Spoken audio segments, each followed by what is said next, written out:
You're watching QTV. This is the news with me, Mariette Sidibe. Our top stories. Water shortage hits the community of Brusubi Phase 1. The Gambia Immigrations Department denies social media rumors that they refused to issue ID cards to some people based on their ethnicity. Ministry of Health and Social Welfare launched National Accounts 2015-2016. Those are our top stories. Now the news in detail.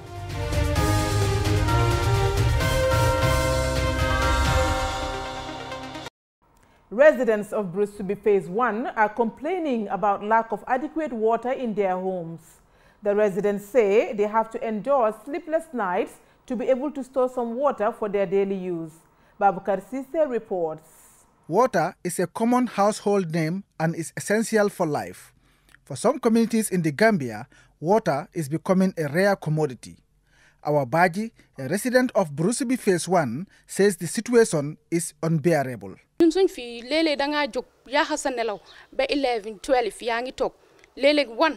Sometimes we don't sleep. We wake up and wait for the water until 4 a.m. and sometimes nothing comes.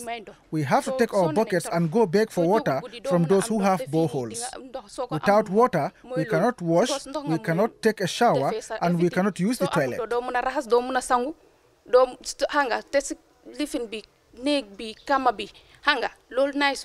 Hadisalla, a resident, explains that despite the scarcity of water, which started some 3 years ago, the water bills are unbelievably staggering. Since 2016, 17, 18, the problem started since 2016. I have to wake up at 2 or 3 a.m. to store water. Look at my eyes. I have to take care of the children, my husband, and I have to cook. It is too stressful. I have to go to my neighbors with boreholes to ask for water. Also, I think NAWEC only estimates our water bills because at one point, my bill was $8,000. I went to the head office and they said there may be a leakage at my house, but no leakage was found. So I paid half of the bill and now paid the other half.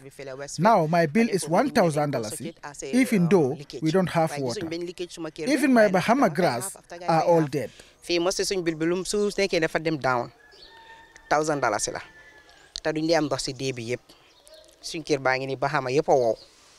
Matinyang says water is essential and without it, life is very uncomfortable for them. Water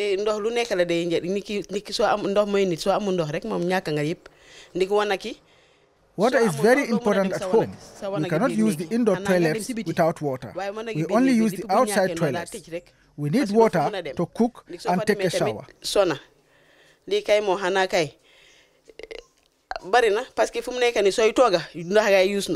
For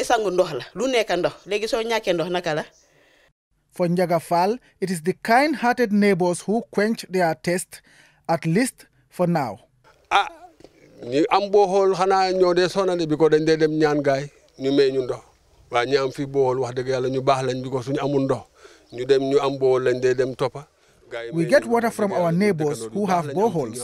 That's what my wives used to cook and take a shower. Our neighbors are very kind to us. The Water and Sewage Director of NAWEC, Alhaji Diba, explains the cause of the problem and the efforts they are making. Brusubi, the problem is in different folds. The network was designed to Phase 1 and Phase 2. They were all both supposed to have their own elevated storage tank.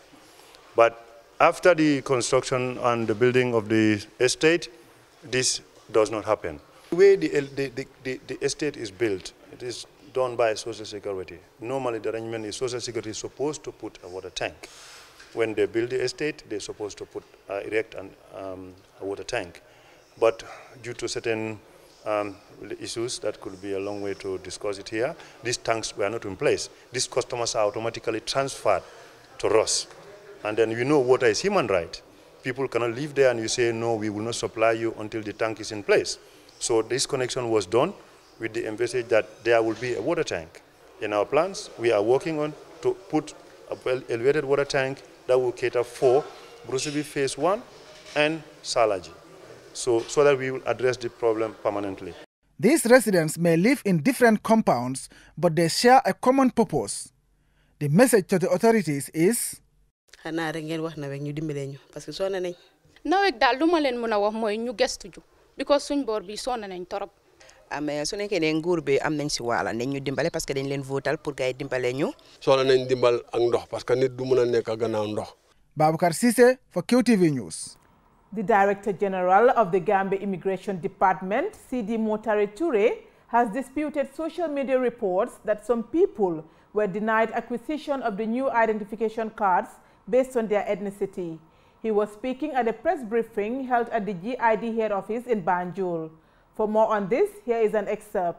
What I meant by the rumors is what was being said in certain media houses that, Gambians, are being denied, the ID card on no just reason or based on no genuine reason or grounds. That's the rumor I'm trying to say here. And then, we are guided by the laws of this country. That spells out, the requirement, to obtain, a Gambian ID card. However, there is a caveat here, and then that caveat is, even after, producing or providing all these documents, it is left with the absolute discretion of the approving officer, whether you are able to convince him or her on some of the profiling questions that he is going to ask you. You may still have these documents, but if you are not providing satisfactory profiling questions or answers, you may likely not get the ID. The Ministry of Health and Social Welfare has launched the 2016 and 2017 fiscal year National Health Accounts and Survey and published 2015 National Health Accounts results. National Health Accounts (NHA) constitutes a systematic, comprehensive and consistent monitoring of resource flows in the country's health system. The accounts revealed high levels of out-of-pocket expenditure of 24.42%. Jennifer Sonko reports. National Health Accounts is a tool specifically designed to inform the health policy process, including policy design and implementation, policy dialogue, as well as the monitoring and evaluation of healthcare interventions. According to the 2015 National Health Accounts results, which has been launched in 2016, 161 institutions were identified, and out of this, only 39 institutions responded for the survey. 8 donors, 7 NGOs, 3 insurance and 21 employers, which represents a response rate of 24%. The share of total health expenditure by financing source according to the report is government 33%, donors 37%, household 24%, employers 3% and insurance 3%. The Permanent Secretary Minister of Health and Social Welfare, Dauda Sise, talked about the importance of the National Health Accounts. Briefly, what the National Health Account does is to take an estimate of the total expenditure on health by all partners, on a periodic basis. And there are international standards of best practice promoted by the OECD countries as well as WHO. So we are following strictly those guidelines as Gambia is also a member state. So financial governance for the health sector is the business of the government of the Gambia. However, we know that no government in this world can finance the entire health sector or the health system for its people. So to deliver health services, government takes the chunk of it, because that is a constitutional mandate for government to take care of security, welfare, such as basic education, social services, including health. So for those reasons, the responsibility of the ministry also is to analyze or assess on a periodical basis to see how much funds go to health, how much goes into health in totality. Mr. Cisse clarified that the National Health Accounts does not consider commitments that have not materialized or budgets that have not yet been spent. I think the preliminary findings suggest that government is increasing its share of the revenue, because basically healthcare funding is from our taxes that everybody pays. So that has increased. But interestingly, we've seen a trend where we have seen even more household expenditure, and this is a worrying situation for them. That means people are dipping their own pocket and spending more in addition to what government provides. Ideally, government would not want anybody to spend anything on healthcare, but you know we are a developing country. We are not rich in minerals, we are not rich, we are not wealthy. So therefore, there is a limitation to which individuals should contribute.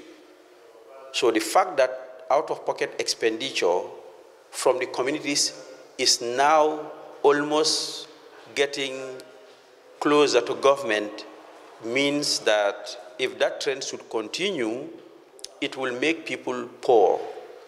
The other thing it will do is it will make people unable to afford healthcare. And in fact, instead of becoming more healthier, they become even sicker. The health financing policy recommended that government of the Gambia should finance at least 50% of the cost of basic health care package. Reporting for QTV News, I am Jenna Basonko. The National Coordinating Organization for Farmers Association, the Gambia, on Thursday held a press briefing at the association's office in Birkama. The conference, as Omar P. Jallo reports, was meant to brief the media on NACOFAC hosting of the Regional Convention of Network of Peasants and Producers Association of West Africa, ROPA, in the Gambia from the 1st to the 3rd of December 2018. The press conference was aimed at highlighting the objectives, purpose and details of the Regional Farmer Conference, which is expected to gather 250 international delegates from 15 West African countries, other parts of Africa and major partners of ROPA. The theme for this year's convention is Decade of Family Farming. The event is expected to feature such themes such as seed issue, rural land markets in West Africa, youth migration and agricultural funding, and territorial food and nutrition systems. Speaking to the press, the president of NACOFAC, Musa Sow, spoke on the state of preparation for the sub-regional convergence. As part of the program also is that when we talk of convention, it's actually this is a time where we farmers, the Farmer Network, debate on our organization policies. We also elect leaders, that's called farmer leaders. We also take stock of our financial expenditures and financial accountability. We also review our strategies, because it's only based on the strategies that we are able to know exactly where our strengths are, where do we have our opportunities, what are our weaknesses, and so far, and our threats too. These are all things that would be reviewed at the convention. But equally, prior to the convention, NACOFAC is also hosting African Union Commission and the Pan-African Farmers Organization. The workshop itself starts from the 28th to the 30th of November, shortly before the convention, which kickstarts from the 1st to the 3rd of November. As a farmer-based organization, mainly we look at family farming as a key intervention area, because it is very clear that reports have proven, research have proven that 75% of all the food we eat is produced by family farming.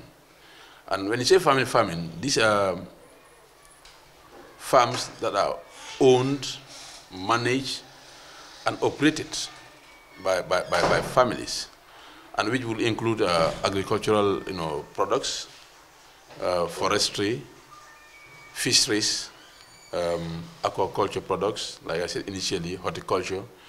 These are all areas that we promote very well, and are all issues that we will also discuss at the convention. Responding to concerns raised by journalists, So has this to say. The opportunity started with today. If not for this Congress, we wouldn't have probably we wouldn't have gotten this media here. This is the first opportunity. The opportunity, the fact that you are here, you are now telling, from here you inform people that this is what NACOFAC is doing. So we wouldn't have gotten that opportunity of having two TV stations or three of all this media. So that's the first one, which we are already here. This is an opportunity. And the second one also, there is that opportunity of having to forge partnerships with new donors. Because we said gaps that provided funding for FASDEM, their global coordinator, the whole world coordinator is coming. He has interest of the reason why he's coming. We talk of IFAD. The president of IFAD in the whole world is also coming. So they have reasons why they are coming. You also have other donors that are also coming, particularly the EU. There are French donors that are also coming. So this will serve as a springboard. By next year, if you come here, you find NACOF in a different level. I'm very, very sure of that. And I'm sure with your information of your colleagues that you will share from this level. But also attract others, because this is a global world. Other speakers include the National Coordinator, NACOFAC, Ali Sow, the Focal Point Officer of Family Farmers, the President of National Livestock Owners Association, Ibrahima Ojalo, the President of National Food Processors, Maria Tumas, and the National Treasurer of NACOFAC, Kausu Conte. Reporting for QTV News, I am Omar Pijalo. In celebration of World Children's Day, UNICEF on Wednesday invited over 30 children into the UN House to express their thoughts through art. The children made paintings of various issues that affect their lives and made suggestions to UNICEF on what to advocate on their behalf. Issa Jallo was there and he now reports. With the guidance of professional artists, the children used their art skills to raise issues that concern them in the form of paintings. The paintings were displayed in the offices of UNICEF and they touched on children's right to life, education, healthcare and shelter. Welcoming the children at her office, the UNICEF representative in the Gambia, Sandra Latouf, explains the rationale behind the event. World Children's Day, it's a day where children have a voice and the children can express themselves.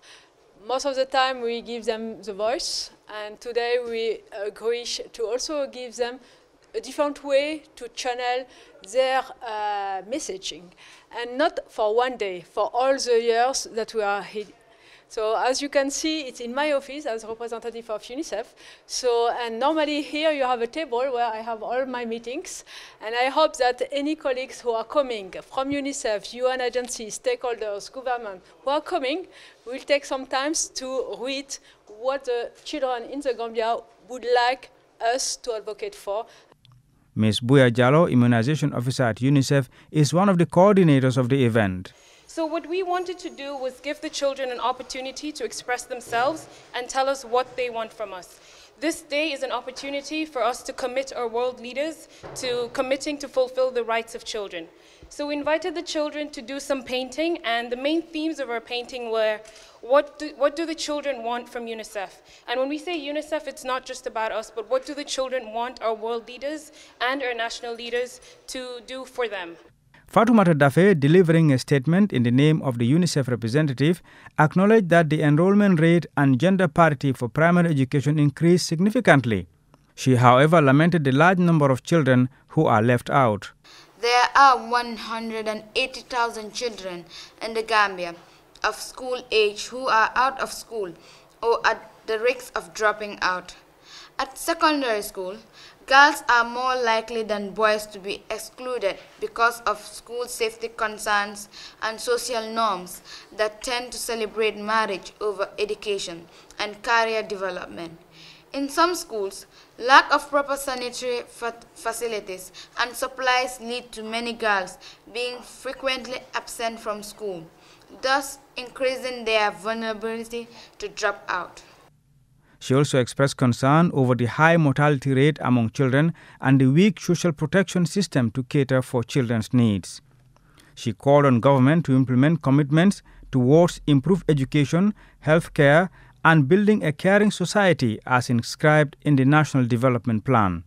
Issa Jallo for QTV News. Farafenye, the capital of the North Bank region, is open to all kinds of small-scale businesses. Its geographical location, lying on the Trans-Gambia Highway and just south of the border with Senegal, makes it a commercial hub. It draws people from far and wide to popular weekly market known as Lumo for shopping. Momodo Gajaga takes us to the market day on a horse cart. A horse cart taxi business might not sound like much, but it brings in income for the owners and serves the transportation needs of the community. Mor Choi runs a horse cart taxi business, commuting passengers from Kerbilai to Farafenye. He has been doing it for years. This is my only source of income. I have a wife and 3 kids. The money I make from this business is what I use to take care of my family. On a good day, I get about $800. Sometimes way less. It just depends. As I set out to the weekly Lumo venue, located at the outskirts of the town, adjacent to the Farafenye mini stadium, I went over to the Lumo manager to interview him about the Lumo. He said he had to get clearance from his superior in Kerewan before he could talk to the media. After talking on the phone, he turned around to me and said, "Sorry, my boss said I should not talk to you." No reason was given for the refusal, and my question of why could not elicit any answers from him. And my attempts at interviewing market traders also drew blanks. They were either camera shy or didn't have anything to say. I saw many commodities on sale in the makeshift stalls, from foodstuffs, jewelries, clothing, shoes, were all on sale. We used to have customers here, but sometimes business is so slow. Sometimes business is going small, but thank God every time. Okay. I have here radios and flash drive memory card, and I'm downloading tracks sometimes and selling earpiece also. Thank God, because Farafenye is very close here at the border. So sometimes many people used to come from the border, and every Sunday we used to have Luma here. Then people will come to the town then and come and buy. Since I come here, since year 2000 until this year, that is 18 years. But sometimes we used to have some customers, but not much, very well.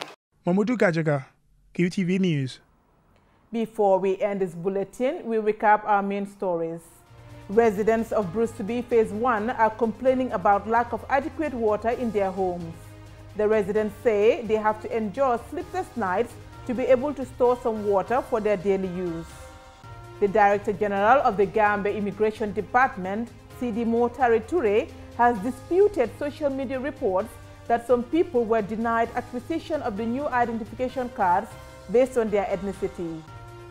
The Ministry of Health and Social Welfare has launched the 2016 and 2017 fiscal year National Health Account Survey and published 2015 National Health Account results. National Health Accounts NHA constitutes a systematic, comprehensive and consistent monitoring of resource flows in our country's health system. That's all we have for you in this edition of the news. Join us tomorrow for more news. Thank you for watching.